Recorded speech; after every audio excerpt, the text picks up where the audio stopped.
So, Anupma will be moderating the sessions uh, throughout the series, and I would like to now invite Anupma to introduce to our today's speaker. Yeah, thank you, Rishabh. So, good evening, everyone. I'm Anupama Thakur.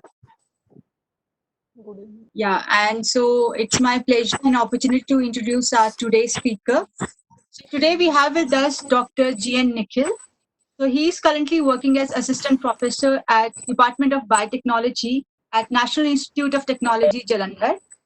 And he is basically a bioprocess engineer working in the area of biofuels and fuel cells. So, with brief intro, I welcome Mr. Nikhil for your talk.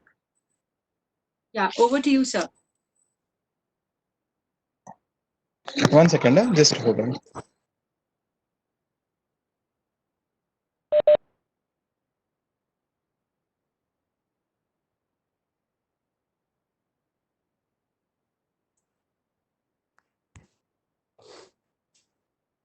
Yeah, yeah. Good evening, one and all. Myself, Yeah, Dr. Nikhil. good evening. I'm working as an assistant professor at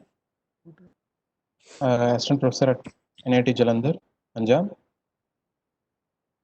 So I would like to thank the organizers for giving me this opportunity, and I'm very happy. Like since I'm also part of CSR alumni, as I've done my PhD from CSR IICT Hyderabad. 2017, I have completed. Okay, so as per the request of the organizers, I'll just mute my video so that there will be no data transmission, and I will continue the slides. Are you able to see my slides? Yes, Dr. Nikhil, we are able to. Yeah. Yes. So myself, I have started my career with PhD in engineering sciences at CSR IACT, where actually I worked on microbial fuel cells and biohydrogen production, basically on environmental biotechnology perspective.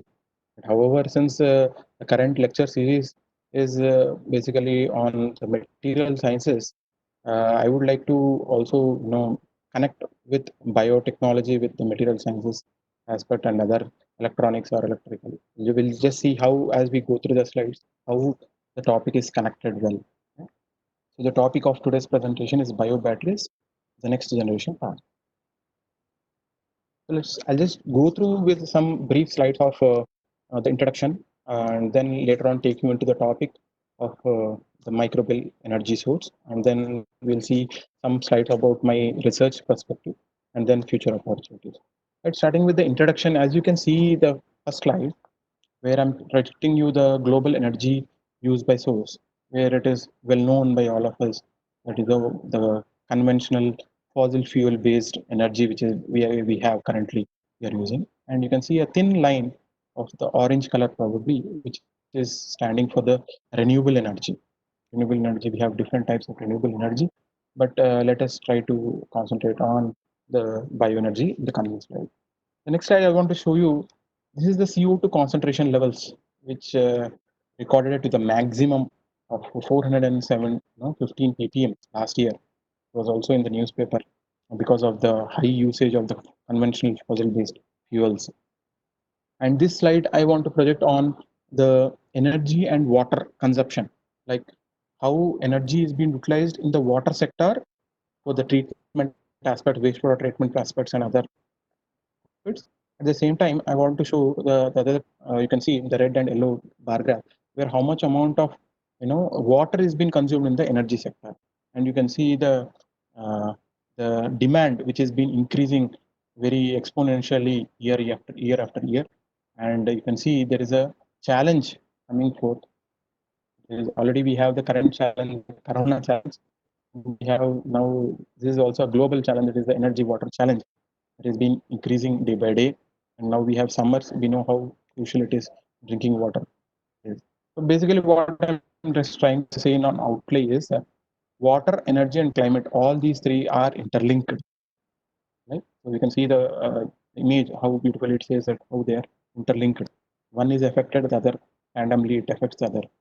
And you can remember this girl who spoke out no, about the climate change in the last year in the COP25. Every couple of years we have these meetings happening, but how far the actions are actually taken is known by each of one of us. Now I come on to the topic of the bioelectrogenesis, which actually I'm working in my area of research.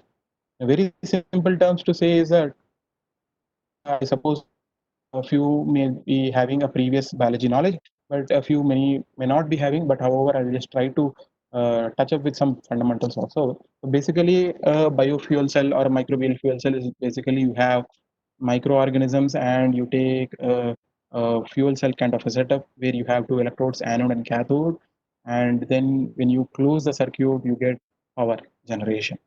Now, seems to be a very simple concept, but this concept has been actually proposed in 1922 by MC Potter, and later on there are so many scientists who have been continuously working on it, and so far there is so much of research is also being done in this particular aspect of this, and I am just showing some of the glimpses which the current research is actually going on in this particular area.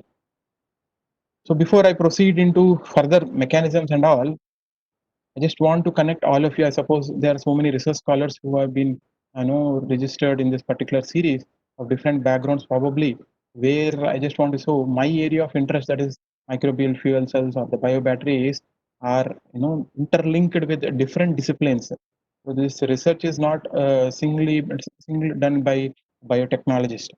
The hands-off cooperation of all multidisciplinary areas is required, then only we can have better understanding and we can bring breakthrough research with industrial level and societal applications level. So basically, how is this mechanism going on? So if you see here in this particular figure, where you have a bacterial membrane in the lower part of the figure, if you see, you can find a bacterial lipopeptide membrane where you have some proteins, membrane-bound proteins which are present, and you can see glucose and there are some reaction arrows.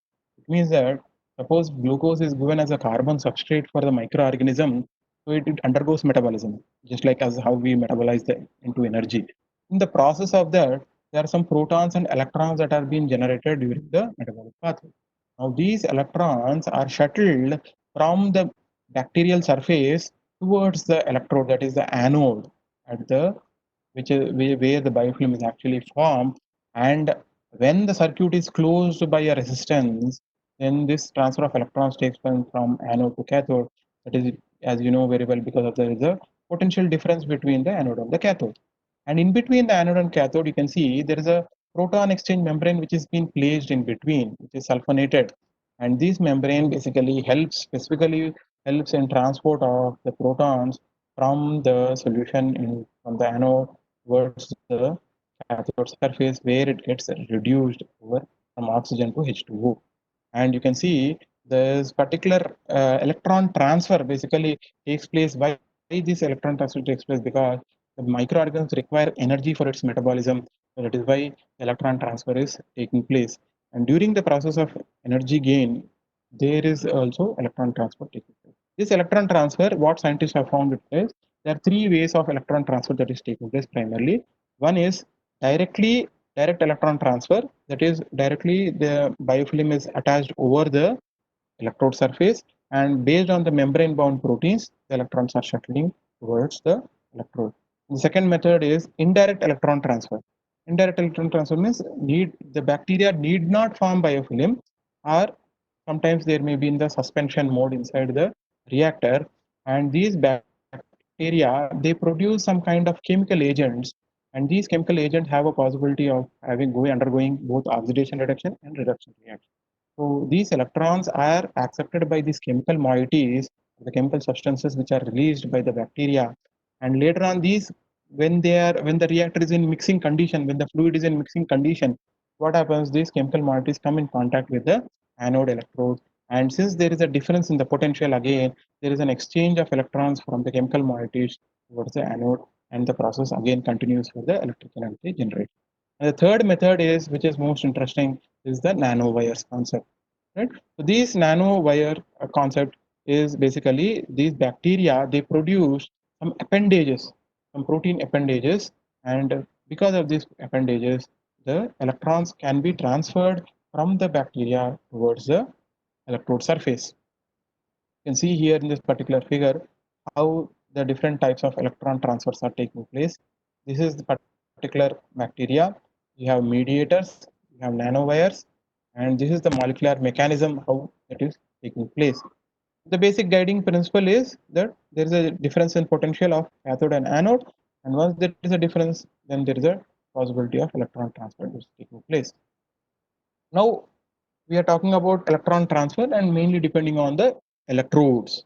Right? Here comes the the material science, people who are interested in material science. The electrodes, if you see, like there are different types of electrodes that are being generated used in the research, starting from there is graphite, stainless steel, copper, bronze, different metals are being used, other composite materials are used, and there are different graphene. Nowadays, nano-based materials are also being used. Basically, if you see this particular figure, it says that you need a high volumetric current density to make the battery or the fuel cell to be more sustainable. So you can see this particular per diagram where it shows high microbial accessible specific area should be there so that more biofilm is being formed, for which the macro scale porous electrode for internal colonization and sustainable operation should be there. Bacteria should able to form a colony, should have form a biofilm, it should able to respire. Right? There are some challenges during that process also. I'm not going into details, but just trying to give an overview of it. So you have a different structure, you have a design, separate biocompatible materials you have to see for that where the bacteria can form biofilm. And at the same time, the material should have good conducting property. It should have high current density property, right? And you have the modification, surface design modification, how they have suggested conductivity should be there, roughness should be there. For more reference, more is the surface area.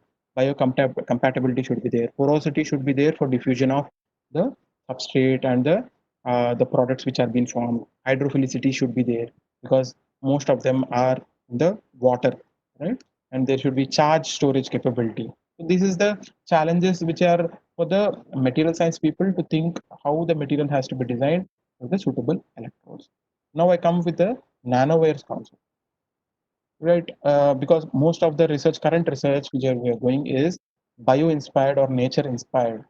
So people have started working on what are these nanowires, how is it exactly produced by bacteria, how is it functioning, and how can we exactly exploit or make use of that particular nanowires.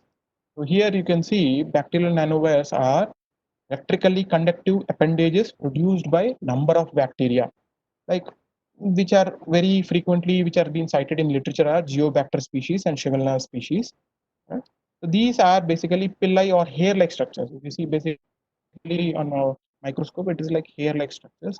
They protrude out from the bacteria surface, and basically they are used for adhesion, movement, and biofilm formation. Now these particular bacteria are also found, basically they are used for locomotion and sensory organ, but recently they have found out that these appendages are responsible for electron transfer also. That is a very important feature to be noted. How it is, you can see in this particular I just added a small video bit where scientist Professor L Nagar, University of South California, has done tremendous research on this particular aspect, and one of the video from his lab, you can see the fluorescent, this is the bacteria, the you can see the bacterial shape, yeah, it is oval in shape, and you have the appendages coming out from the bacteria, and these bacterial appendages, they carry the electrons. You can see the microscopic images also in the side where I have mentioned. These microscope shows clearly these are the nanowires because they are in the nano size. How is this mechanism basically? So people have started studying about it. Basically they say it's a metal like conductivity they have, and where overlapping of pi orbitals between atoms allows electrons to shade freely and flow between the orbitals, right? Based on the chemistry, basically the chemistry has been studied. And then some people they say that electron hopping, electron hops from one particular bacteria to another bacteria. And still the studies are going on exactly how this electron hopping is going on and how the electron transfer is going on. So I think research scholars who are interested in this interdisciplinary area can take this and study on this particular aspect. There is other type of bacteria that is called as cable bacteria. So the same like the wire cables how you have. These bacteria basically they are found in the sediments, ocean sediments, river sediments. These are basically desulfur bacteria, sulfur reducing bacteria, where you can see the sulfur which is present are getting oxidized and reduced based on the presence of the oxygen, which is limited oxygen which is present in the water. And also they also shuttle these electrons because of the metabolism that is taking place, as you can see in the microscopic images which I have placed, and also the fluorescent fish in situ hybridization images where it shows that how the cable bacteria are producing electricity. Now, what is the use of these nanowires? So they have found some applications where you can use in the treatment of tumor cells, that is for the cancer, and there are some industrial and commercial applications for these nanowires. It has been proposed that there is a future coming out with bioelectronics where we can use these microbial proteins instead of silicon over the motherboards and the chips. Soon, maybe your smartphones, your laptops, all your motherboards, wherever there is application, will be replaced. Silicon will be replaced by or the other metals which has been replaced by these microbial proteins. And I'll just show you as we proceed. There are some interesting work also taking place in other parts of the world, or you can use in the remediation way in the environmental biotechnology perspective, waste remediation also. Having known about the the possibility of bacteria producing electrons and the we have seen the applications. However, things are not always easy. There are some challenges also. There are basically some losses when you collect in a fuel cell, basically battery, there are so many losses. People from electrical electronic background, you know very well about this. You have there is an when you connect the fuel cell and you ramp against a resistances range of resistances, there is usually ideally there should be no disturbance in the voltage, but as per the Ohm's law, there is a drop in the voltage as you can see, and there are different losses that have been affected. Zone of concentration losses, zone of ohmic losses, zone of activation losses, like that. There's different zone of losses that can be identified. So the reasons for the losses, energy losses, you can see here. There is a study that is being made saying, for example, if you are giving the carbon source or the energy source, taking as 100% to the bacteria, out of which only 20 to 30% used in electrical energy production, and you can see different losses that are taking place. So if students, research scholars who are interested pursue research or postdoctoral research also and choose such kind of interdisciplinary areas where we can identify and minimize these losses, then surely we can be able to produce good amount of voltage. Like to best of my knowledge, they say that approximately from each 100 ml of a microbial fuel cell, approximately 1 volt of energy or power can be produced. Power, that is, the potential can be produced, but taking these losses into picture, more than 20 to 30% of energy is only actually produced. Now, what are the strategies? As I told, there are so many losses. Different strategies identified by different group of scientists. Like you can enhance the anode, you can change the electrode performance, 3D architecture, different modifications can be made. You can use a different separators instead of the proton exchange membrane. You can use some other gel separators. You can use decrease internal resistances within the bacteria and the electrode. You can use different cathode materials.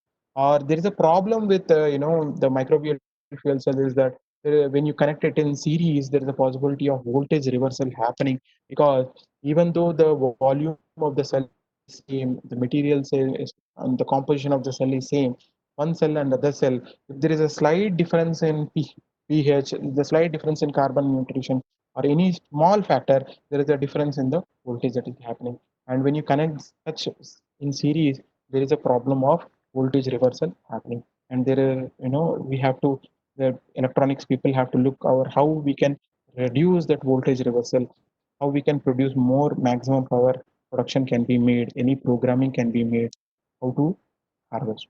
So now, having known about the fuel cell, the different configurations and there are different possibilities for it, where you can not only for the power production, you can use it for treatment, wastewater treatment, you can use for chemical production, you can produce gas, biogas, can produce some nutrients or chemical recovery. These are different the abbreviations which stands. I'll just read out. MFC stands for microbial fuel cell. BET stands for electrochemical treatment. BES stands for electrochemical system. MEC stands for microbial electrochemical cell. MDC stands for microbial desalination cell. So more or less, all these configuration systems are more or less same, but with slight modifications in the circuitry, in the modifications, slight modification in the construction of the cell. The applications are different based on the object. Just now I'll go through few slides about my research in PhD which I have carried out. So I worked on microbial fuel cells. So these are some of the prototype snapshot which I have constructed in ASR ISAT lab. I have basically tried to optimize the power density at different resistances, fixing the maximum power point, and then I have continued doing the anode potential measurements. It said that the anode potential should be as minimum as possible so that you get maximum energy gain. That is what the literature says, and it also indicates that how well the biofilm is formed in it. So lesser the anode potential, that is the negative side, the better is the biofilm that is being formed. And you can see at one particular resistance which we close shows better anode potential. And then I have done some kinetics works where I have calculated how the energy transmission has been. Even in my study also, hardly only 15 to 20% of energy is actually going into the electricity production, and most of it is going to the losses. For the losses, I have done the polarization studies. I've identified what are the losses which are there: zone of concentration losses, zone of ohmic losses, zone of activation losses. There are several factors. So each losses electrode material property, different distance between the electrodes, membrane properties, solution conductivity. That several factors influence these particular losses. Then I have done some long-term studies, basically using carbon, graphite electrodes, comparison with carbon cloth, comparison with carbon nanotubes and all. So I found with carbon nanotubes, doping with carbon cloth, doped with carbon nanotubes gave better energy production than compared to the other studies. And these are the some polarization studies which I have carried out. I've also carried out some cyclic voltammogram studies also, where these peaks indicates in the cyclic voltammogram indicate there is a transfer of electron between the electrode, working electrode to the counter electrode. And I've done studies with the same microbial fuel cell, slightly modified when applied with external potential, that is called as microbial electrolysis cell or the bioelectrofermentation, where I have used for the hydrogen production also. So it is not only the electricity production, you can have the biofuel. This is also one kind of biofuel which we have produced in our lab. So basically, this is the setup which we have. And the mechanism, you can see at the cathode also there is a biofilm being formed, and there's some membrane bound proteins where you can see, read it as OM indicates outer membrane, CM indicates the inner membrane, central membrane, where in between you have the periplasmic space where you have the membrane and membrane bound proteins, and how you can see how the electrons are being transferred from outer membrane into the inner membrane, and how that electrons are utilized in the hydrogen production. I've also done studies. Basically, we came to know during that time that membrane is a very costly, very costly, and to make it the studies more cost effective, so we removed the membrane and we made the study also. Even when we removed the membrane, also successfully we are able to form biofilm over the anode surface. And in this system, the no doubt the production efficiencies were less, both current as well as the hydrogen. But both the hydrogen as well as current, both were produced in single system. That is the plus point about this particular system. And this is the open circuit voltages which we have got, and this is the cumulative hydrogen production which we have measured in this particular system. And I have done some kinetics also studies, empirical studies, basically how that electrons are utilized, that is produced, electrons are utilized in biomass production, that is the bacterial production, or it is utilized in hydrogen production, or it is utilized in the electricity production. Even that studies also have carried out in my research. You can refer my papers for more information. I've also worked on microbial desalination, where three-chambered systems, microbial electrophysical systems, have been generated, where anode and cathode, biocathode, algal cathode is used, photo desalination cell, and we have microbial desalination cell also. Basically, to desalinate that is the the salt ions, separate the salt ions. NaCl is present, sodium and chloride are separated, because of the microbial activities that are taking place inside the system. The difference between this. We have made different measurements of current production, removal efficiencies of COD indicates chemical oxygen demand, TDS indicates total dissolved solids, how the salts are being separated, and there's a difference in the conductivity measurements also. And refer the paper for more information. Now coming with the future opportunities.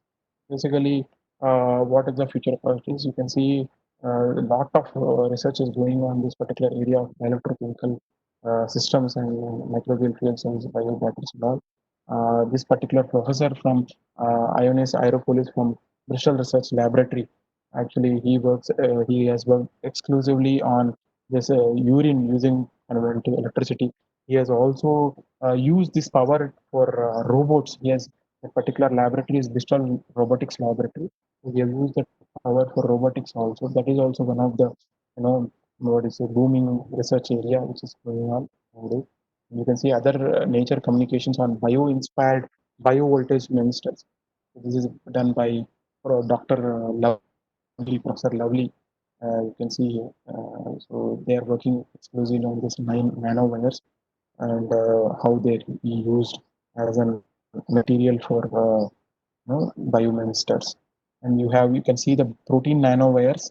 There are some other articles from Dr. Lovely's lab how they are being produced now exclusively using synthetic biology approach. They are trying to harness the protein nanowires. They have now understood that those nanowires are conductive in nature. So those they have also filed a patent also. So that particular nanowires can be used as a biomaterial for conducting, and that is the future of bioelectronics, which is going to come forward. With this, I just thank you all, and this is NIT Jalandhar. I welcome all of you on some of the other activities which are conducted, and NIT Jalandhar, please do visit. And I have an open call for all the students by different schemes. You can come into NIT Jalandhar to pursue PhD. Those who are already pursuing PhD, I welcome them for doing some postdoctoral interdisciplinary postdoctoral. This one we have so much this PDF and so many options are there. And we can and there are some faculty also out there, so you can make some collaborative projects, research, some review communications also can be done. And these are the my content. I once again thank the organizers for giving me this. Now I open the session for some queries. Thank you. Thank you, sir. And now the session is open for questions and interactive discussions. So I request participants, whosoever have any doubt, can unmute yourself and directly interact with sir.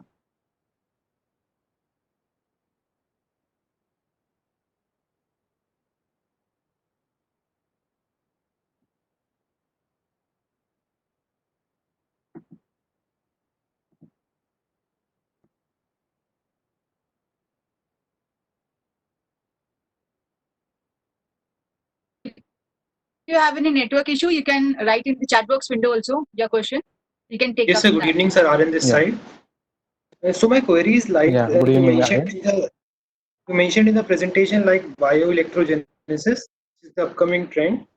Yeah. So sir, how are Yes. these cells particular in comparison, like comparing in the terms of efficiency, that how much efficient they are as compared to chemical cells?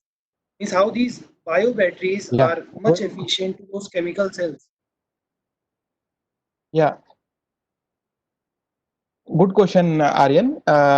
So actually, now the current world is depending on the chemical, batteries or the chemical fuel cells which are currently available in market.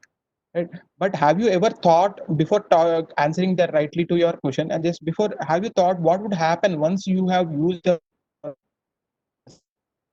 after using it? What are you doing? You are discarding into the environment. Have you thought about the fate about those batteries or chemical batteries which are being discarded into the nature? Have you thought what would happen to that particular chemical batteries? Yes, sir. Exactly. They give up a No? means they are converted into e-waste. They contribute to the Yeah, conservation of so basically they are classified as e-waste. So you have so much amount of e-waste that is being generated, and chemicals by. I'm not no antagonist about the chemical fuel cells basically, but yes, they have some properties where they can have damaging health damaging effects to humans as well as animals. They can spoil the soil, the fertility of the soil when or they can also contaminate the water, groundwater or the sea water which is present. Having the pros and cons, studying there, alternatively people are working on this bio based basically to have eco-friendly nature. And when it comes to efficiency, which is the actual pure efficiency wise, I would say that yes, it is on par with that of the chemical fuel cells. There are so many biological enzymes which they have the turnover efficiency, I can say, equal to that of the chemical reactions or some more than the chemical reactions. But the challenge is that how you will able to immobilize those enzymes, or the challenge is how you use those bacterial cells for your purposes. So see, like for example, microorganisms, they do not have a mouth to speak out, but what actually we are trying to do is we are trying to exploit those microorganisms for our benefit, isn't it? So now we have to understand their mechanism, and we have to find out some ways where we can harness that particular energy for our application. Right? That challenge lies in that particular aspect. How you basically do that one. Yes, if you say efficiency wise, I would say that yes, they are efficient. They are more efficient than there are some enzymes, there are some bacteria. They are more efficient than that of the chemical fuel cell. But the point is how you make use of those bacteria is the point to study. And uh, actually, chemical fuel cells are been since ages people have been using it. But bio aspect from 2000 only, when the biotechnology has actually the boom of biotechnology started from 2000 year 2000, and from 2000 to 2020, in these 2 decades, I would say there is a credible amount of research that is been taking place. So much amount of science and technology has come forward. I suppose that probably in another 20 years to 10 15 years, surely there would be a future about biotechnology. As you know, that is what we are, it is an interdisciplinary research area. We want other branches students also to come and join hands with biotechnology and make use of bioorganisms or nature inspired, do nature inspired research, and to make eco-friendly or environmentally sustainable products. As of today, I would say it is slightly sustainable, not exactly replacing the chemical fuel cell, but in near future, yes, there is a tremendous potential to replace this. Okay, sir. So just wanted to ask one more thing. Yeah. In the mechanism of these cells, you mentioned that the main purpose and the main production is due to the electrons movement, that the electrons Yes. that are generated. So Yes. you must have heard about bioluminescent planktons that are present in the sea that are capable of producing those blue lights. So sir, can we just मतलब हम सोच सकते हैं कि rather we can use those bioluminescent planktons उनसे जो energy produce हो वो हम cells के अंदर convert करें. Can we just thought बिल्कुल of that अभी particular actually research? yeah. Bioluminescence is a fantastic concept, and many scientists are already using this particular slide in slide number 13, which I'm sharing now. This video, what you're seeing, the green light is nothing but the bioluminescence. Means some organisms have this particular gene which code for a bioluminescence protein, and that protein will produce this green light. And using genetic engineering techniques to understand, to see the bacteria, how the process is taking place, forcefully sometimes we introduce that gene into that particular bacteria. And because of the energy differences, this particular bacteria, they illuminate the energy. And this particular principle, bioluminescence, as you have cited, people are working on it tremendously. But still, there is a lot of gap. That is what I'm trying to say. Is there is a lot of gap is present. Yes, you can have some ideas on it. You can start working on it. There are so much of facilities, and actually in abroad, the facilities way of working is slightly different than compare the amount of funding that is there. And the perspective is completely different. The perspective is completely different. But nevertheless, I would not say we are also good. India also we have the amount of this one. But the thing is that interdisciplinary research is I feel that there is lacking in India. Everyone will do in their own perspective of research. Interdisciplinary research is actually lacking in India nowadays. So if younger generation, if you come forward with new ideas from different disciplines, then probably we'll be able to be successful in doing. Thank you, sir. So Yeah. we'll go to Thank the you. next question. It's in the chat box window from Sri Devi. So she would Okay. like to know about biodegradable composite materials. Okay. Yeah, so could you throw some light on them? Yeah, there are so many biodegradable composite materials. Like in this particular case, I was talking about the proteins which are responsible for conduction of these electrons. Those are pillai-like proteins. Some proteins have been identified by some scientists in US and Europe, and still research is going on. In India, to my best of my knowledge, still that much research is not being done. Probably I have passion to work, but I'm just trying to see if there is any possibility of collaboration. And for other materials other than this material, there are so many biomaterials. Collagen is one of the biomaterials which is present, where you can find in the skins or hides of animals, shells of crabs, so much of protein which is present. The advantage of this protein is that they are basically, very well, the chemistry, it is Witter ionic. So both positive charge is there, negative charge is there. Based on that particular chemistry, these proteins basically they act, they're like, if you see enzymes, they are also proteins. All enzymes are proteins, but all proteins are not enzymes. So taking the advantage of the chemistry, people are actually trying to use it for different applications, both oxidation reduction reactions, other reaction, chemical reactions. Yes. So thank you, sir. Next, Yeah. moving to Premlata Yadav's question. Yeah. So how Yeah. graphene can be used in such kind of batteries? Pardon? How graphene can be used in such kind of batteries? Beautiful, beautiful question. Graphene is a very good, recently there have found many research are going on this graphene. Graphene is an excellent conductive material, robust material, and also three-dimensional structure is also present.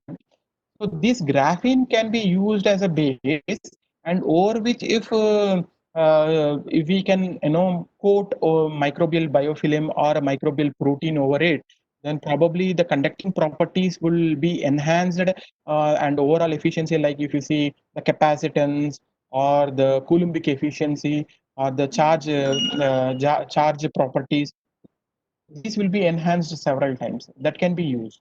Then people are working on that particular area using graphene, to coat graphene with other. The thing is that as I told, individually chemical people are working on the material science, people are working with the individual chemistry, and bio people are working with the individual bio part of it. But if only we can collaborate and do interdisciplinary research, then only understanding will be improved. How we can exactly code, how it is responding, and how materials are used in conduct. Yes, graphene can be used, but pure graphene, if you use it, becomes a chemical fuel cell. If you use a microbial biofilm over it, then it becomes a bio-inspired, microbial fuel cell or a biofuel. Okay. Yes. Thank you, sir. Next, moving Yeah. to Jaspreet Singh Aulak sir's question. So he want to ask which biomaterial you have used and what properties you have looked into those biomaterials. Okay. Yeah. In my particular research, I have not used any biomaterial. I have used, initially I started research with graphite as electrodes, and later on, by going through the research literature, I came to know that graphite is a two-dimensional structure, and the conductivity properties are compared to carbon cloth or carbon nanotubes is relatively less. So in my research during 2014 or 2015, I have done research on this carbon cloth and carbon nanotubes. I have bought from Sigma Aldrich, and I have doped over it using a Teflon base, and accordingly I have used those electrodes. Biomaterials, what I have used is directly I have used microorganisms only. So I have taken mixed culture. I have not used single culture because our lab where I have worked in CSR ICT was basic motto is for wastewater treatment, environmental biotechnology perspective. So we have used a mixed culture, and using those mixed cultures, we have tried to treat the wastewater, also produce the energy production by electricity as well as the waste. Thank you. Yes. Moving to our next question from Priyanka. She's asking, are these batteries eco-friendly? Yeah, sure. Yeah, they're equivalent because you are using our biological base material, right? A protein. It is a biodegradable in nature. There is no worry. You can happily you can use it. You can discard it anywhere, and within very few days of time, it gets degraded. Okay. And in the same respect, Jaspreet is asking, like, what is the effective life of these batteries?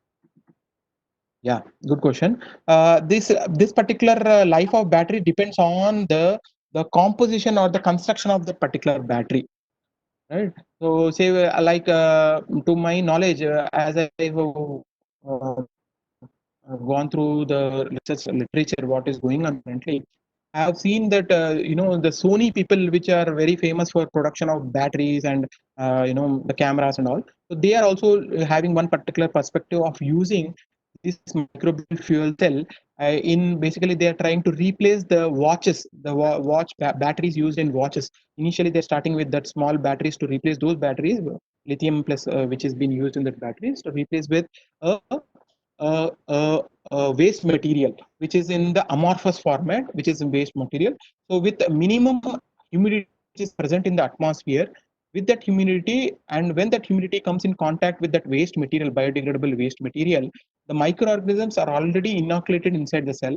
So immediately when the humidity comes in contact with that, so these microorganisms start synthesizing energy, and those electrons are transported to the electrodes, and that's how the watch is able to run. And there is so much amount of research is going on in larger way also, where we can use it for larger applications also. There are so many pilot plants of microbial fuels. I have not shown in this presentation. You can search it in your Google also. Pilot plant studies on microbial fuels, and in Australia there are so many research which is taking place in a larger scale. Basically, they are trying to give as a backup power for running a distillery unit. So the distillery unit which is producing alcohol, so it generates a distillery waste. So these microbial fuel cells are using those wastewater treatment, and simultaneously that energy is again used into the grid, and that's how the power saving is being done. Yes, Okay. yes, you can have. Thank you, sir. Hope it is answered. Next, moving to Yeah, Aishwarya's question. She's yeah. asking that if we replace chemical cells in near future with biocells, so considering the large energy requirement, Okay. do you think going completely for Okay. biocells can have adverse effect? First of all, we have, yeah, good question. This one also. Yeah, we have a large requirement, surplus requirement. I would not say that bio research or biofuel cell or bio batteries will replace complete requirement, human requirement all over the world. But some contribution will be made surely, and I think slowly the trend will be changing and towards bio. Yes, there is a requirement of chemical. I don't say that there are no chemical fuels, and wherever it depends on the application, where the application is there, where the usage is there, there may be chemical fuel cells can be used, and wherever like where I told small applications where it can be replaced with biological fuel cells or bio batteries, then probably we can use of that, so that we can also sustain the nature which is presently there, and also help the nature. Yeah. Okay, thank you. Next, Rahul is Yeah. asking, sir, is there any industry or company who applies bio batteries in their application, work, production? Okay. Yeah, in India, to best of my knowledge, there is no company startups right now. But in yes, in US and Europe, there are so many startups that are coming on microbial fuel cells. Presentation. There are so many companies that have coming out startups with microbial fuel cells. That commercially they are selling also. Yes, in US they're selling in commercial also. In India, yes, Okay, you can do some research, and maybe if you have plans, you can also do a startup also. That would be a very great initiative. okay, thank you. Next, from Yeah. Vinod, he's asking, what about virus instead of bacteria? Does these type of bacteria can be used for the treatment of viral disease like corona, COVID-19? Okay. So basically, the biology is completely different. Bacteria is a different organism, and the virus is a different kind of organism. In fact, viruses are, the predators of bacteria. They predate over bacteria. Okay, so Okay, most of the research is based on the bacterial part of it. The virus, why the research is not that appreciating is the reason because maybe by corona itself, you must be uh, uh, by corona itself, you must have understood the biology of it. The virus itself, it doesn't have the complete machinery to grow by itself or develop by itself. It needs some host, like how it is infecting human cells. So similarly, some viruses are there which infect on bacteria also. they are basically predators over it. In fact, in biology, they say they are almost immortal. They're immortal. There's no death for virus. There are virus particles. There's no death. So bacterial cells, if you see the evolution, bacterial cells are the first cells which are archaebacteria, which are there from since evolution. And there is a complete machinery inside the bacteria. Means there is DNA, there is membrane, there is proteins, there is chemical machinery inside it, biomachinery in it, where it can undergo the metabolism process. Virus doesn't have all such biology. They doesn't have complete structure in it. So what they do, they try to predate on it. So there is as such, to best of my knowledge, they cannot use virus particles for energy production. Yes. Okay. Thank you. Moving to the next question from Mayank. He's asking, Yeah. can you tell how to maintain the sterility of the entire system with the bacteria and the electronics associated with it? Yeah. Okay. Okay, good question. Yes, regarding sterility, you need not worry. The reason being that these particular bacteria which are being isolated, they are isolated from nature itself, right? We have not brought it from somewhere else. It is from the nature only. We have taken Mother Nature. So I don't think so. And the people also, when they are bringing to the commercial aspect, they will also see the pathogenicity, means the ability to cause disease. They will also see that factor also into point of view also. So only those which are non-pathogenic in nature, only if it is certified to be safe, only then only these are brought into commercial market. So I don't think so. As such, to best of my, these bacteria like Geobacter or Shigella species, they are non-pathogenic nature. You can use it, and they are from nature itself. Yes, there are some genetic engineering works also being taken place for genetically modified organisms. There are some rules and regulations posed by the ministry, which has to be taken into situation. But to my knowledge, once it comes to a commercial product, I don't think so the bacteria will be leaked out of it. There would be a proper containment system, like for the hospitals. If you see, there is a lot of biomedical waste which is being generated. So do you think that biomedical waste will be discharged directly into the residential area, nearby area? No, they would take it to some particular site where they will incinerate it properly, make sure it is completely decontaminated. Then only they will be either doing landfilling or some other process. Similarly, if these bacteria are used in biological applications, so surely there will be some containment system, how to handle it and how to make use it, and after utilization how to discard it. All those things will be coming down the lane. Yeah. Okay. So moving to our next question. Yes. Yeah, am I audible? Yeah. So moving to our next question from Rajya Lakshmi. She wanted to know about Okay. the design of microbial fuel cell is same as chemical battery. Yeah. Overall design aspect, in an outview, it is almost similar to that of the chemical fuel cell. But as I showed some of the slides, the construction inside construction part is slightly vary.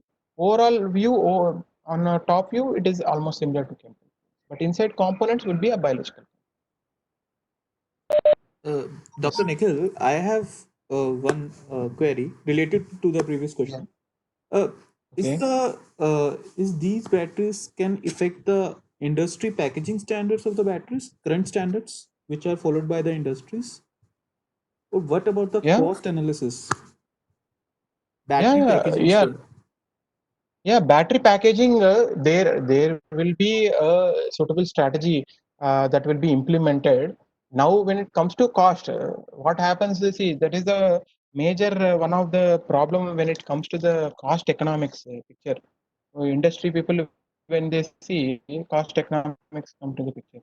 So as of now, when see, for example, only one very few batteries are in demand, bio batteries. So naturally, what will happen? The cost would be very high, right? As and when the demand is more higher and higher, then eventually the cost economics also will come into picture, and they will automatically they will reduce. Like for example, in very simple language communication, now we have petrol, right? In alternative to petrol, we have bioethanol, we have biodiesel also. There are commercial plants, there are a lot production that is being done, but why it is not able to commercially successful is the reason is that, say for example, petrol today's rate is 75 or 76 rupees per liter. The biodiesel production is, say for example, 90 rupees per liter. Now, naturally, when we are going as such, if I am going over a bike, suppose I would surely prefer petrol, chemical petrol over a biodiesel or a bioethanol, right? So only to do some research, and only when there is a rate of petrol and biodiesel comes almost the same marginal, then people start thinking about, okay, if I put 1 liter petrol also, it is 77 rupees. If I take biodiesel also, it is 77 or 78, maybe 1 rupee, 2 rupees extra also, no problem. When it comes economic, now already I think the recent times, so much of awareness of environment and waste minimization has come by the our PM Modi, who has taken the government initiatives like Clean Green India, and so many programs have been taking place. So environmental perspective has been taken into picture. Now for the only perspective, very few people are producing. As and when the demand is increasing, production is increasing, then also the cost also will meet up. Okay. Can only the scale of production can solve the cost problem, or there are other factors which will come into existence? Usage, no usage. The scale of production will come only when there is a demand in the society, If right? we, Say for example, for Ganesh festival also. No, for similarly for Ganesh festival, simple example. We know plaster of Paris and chemicals, so much paints are being used, lead, heavy metals are used, and you know very well after 10 days in immersion, when you do immersion, what happens to that particular this one. But still people are procuring that one, utilizing that one, who are doing puja to that. Again after 10 days, again they doing the destruction to that, and using contaminating the water sources. At the same time there is also awareness about the environment producing using of clay Ganesha or mud Ganesha, eco-friendly Ganesha or clay paper Ganesha. How far we are using, so it is a question to each one of us. So how you are choosing? So naturally, if you buy a clay Ganesha, it says 200 rupees or 300 rupees per piece. You take a plaster of Paris, it says 60 rupees per piece. So as an individual, you think, okay, anyhow, I'm doing puja for 2 days, 3 days. What matters for 300 rupees? That Ganesha also will offer me the same thing. So that perception has to be changed among ourselves, that when there is an availability of bio, so better you use bio. You spend 2 more.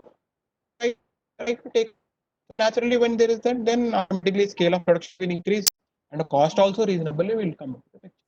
Maybe there would be government schemes all where there will be some subsidies over the bio products also. Maybe it may come in future.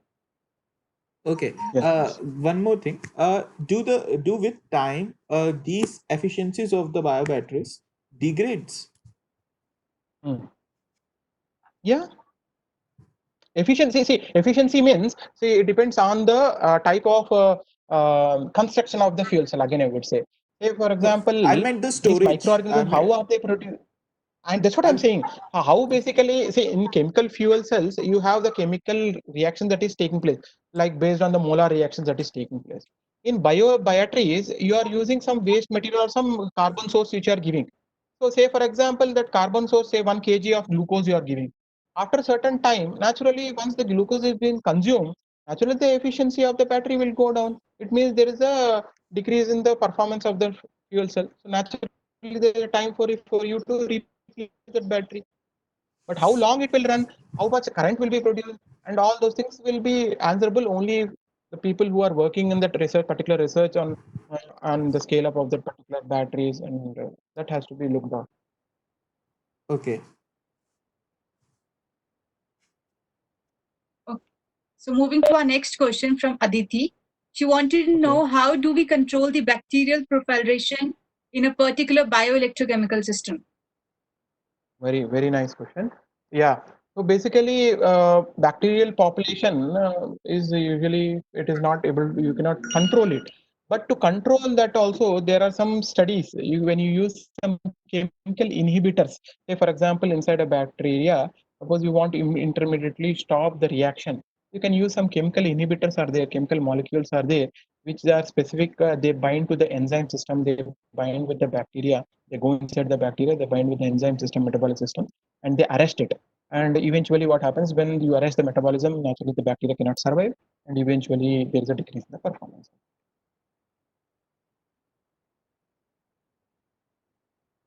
Yes. So, Hope it answered your question.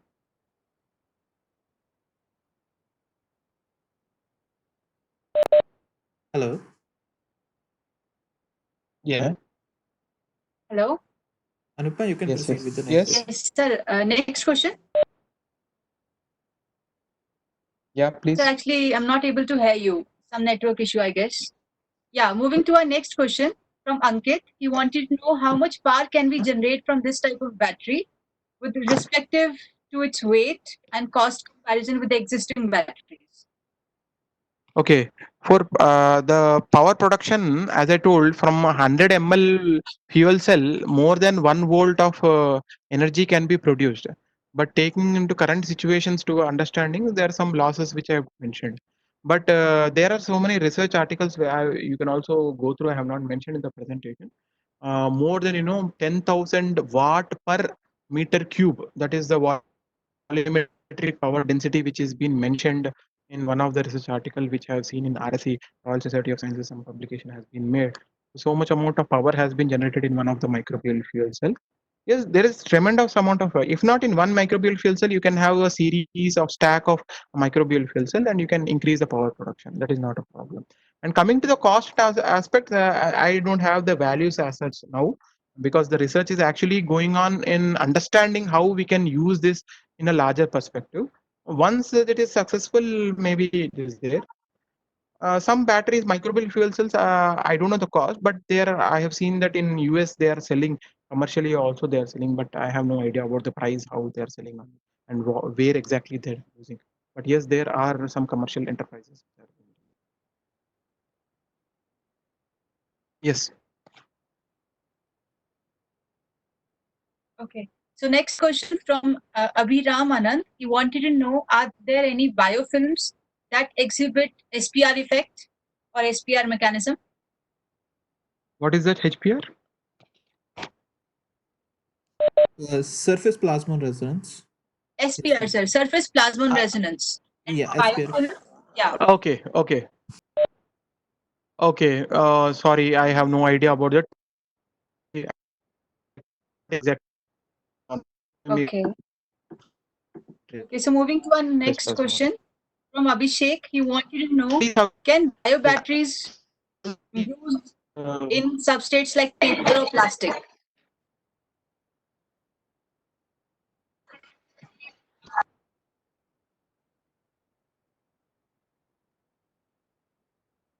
Hello.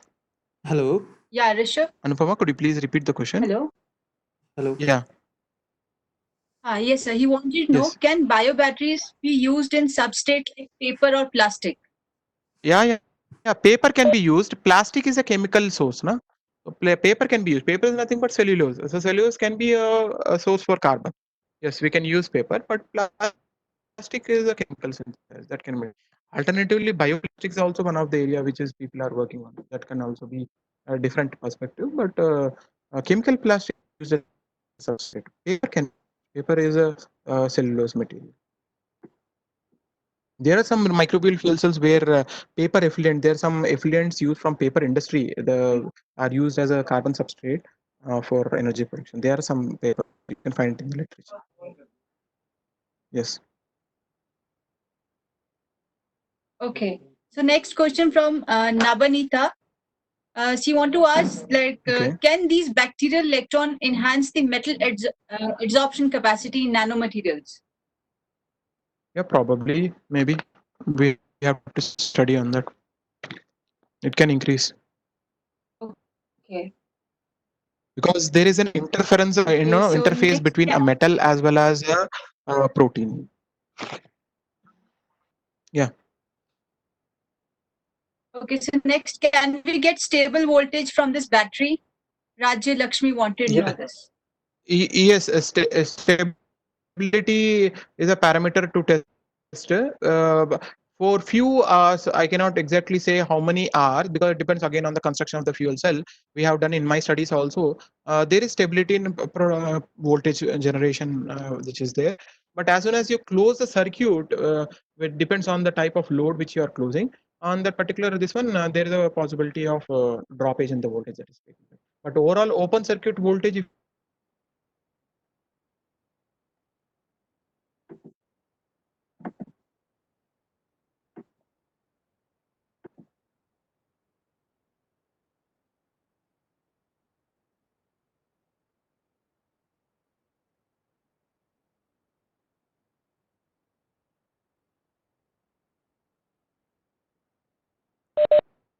Hello, Dr. Yeah, Nikhil. hello. Hello, Dr. Nikhil. Like, oh,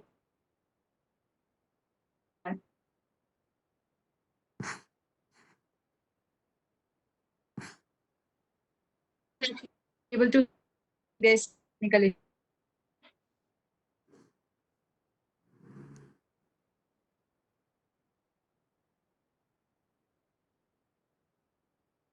Hello.